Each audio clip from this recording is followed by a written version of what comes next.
Salut tout le monde, j'espère que vous allez bien. Ce samedi 17 mai, l'UFC revient à l'Apex de Las Vegas avec un main event très attendu entre Gilbert Burns et Michael Morales. Michael Morales, c'est peut-être le prospect le plus sous-estimé de la division welterweight. Il a 25 ans, vient de l'Équateur et il est invaincu en 17 combats pro. Il débute la lutte et le Muay Thai à 13 ans, devient champion national puis passe pro à seulement 18 ans. En 2021, il passe par le Contender Series où il impressionne et décroche son contrat UFC. Depuis, il est sur 5 victoires consécutives dont 3 finishes. Sa dernière victoire était face à Neil Magny où il a terminé le combat au premier round.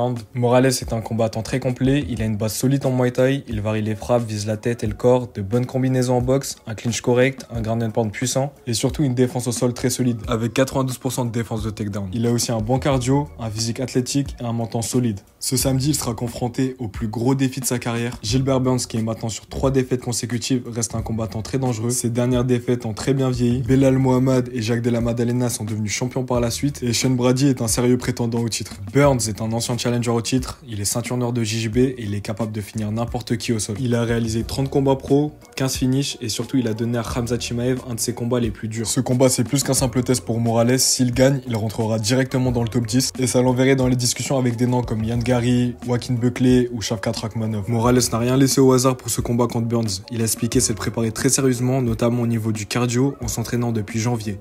Malgré des reports dus à des blessures d'adversaires, il a gardé le cap et a continué à bosser dur. Gilbert Burns a toujours eu du mal quand les strikers longs savent bien gérer la distance. C'est un combattant explosif mais il est battu comme un bloc compact. Il doit absolument réduire la distance pour être dangereux. Et c'est justement ce qui a posé problème contre Belal Mohamed. Belal a gardé le combat à distance, a utilisé le mouvement, le volume et Burns n'a jamais réussi à trouver sa cible de façon régulière. Michael Morales, lui, est encore plus propre techniquement. Il est lent, précis, il ne gaspille pas ses mouvements et il sait quand frapper et comment placer ses coups droits. Il se déplace bien, reste calme et sait travailler derrière son jab. Ce genre de style frustre beaucoup Gilbert, surtout quand il est obligé de courir après son adversaire. Burns est un guerrier, personne ne doute de ça, mais il sort de 3 combats où il a pris des dégâts. Et à force, ça laisse des traces. Morales, lui, c'est un sniper. Dès qu'il y a une ouverture, il la prend et vise le menton. Même si le combat va au sol, ce n'est pas gagné pour Burns. Morales n'est pas facile à maintenir au sol, il est calme, il ne panique pas. On l'a vu quand Jake Matthews qui a essayé de le coller au sol sans grand succès. Justement, si Burns rate ses entrées, il va brûler de l'énergie pendant que Morales continue à le toucher de loin. Et c'est ce qui fait que ce combat est extrêmement dangereux pour Burns. Il affronte un adversaire jeune, frais et précis. Tout peut arriver pendant ce combat et le fait que Morales est invaincu n'a aucune importance. En 2025, 20 combattants de l'UFC ont perdu leur zéro, notamment Shara Magomedov,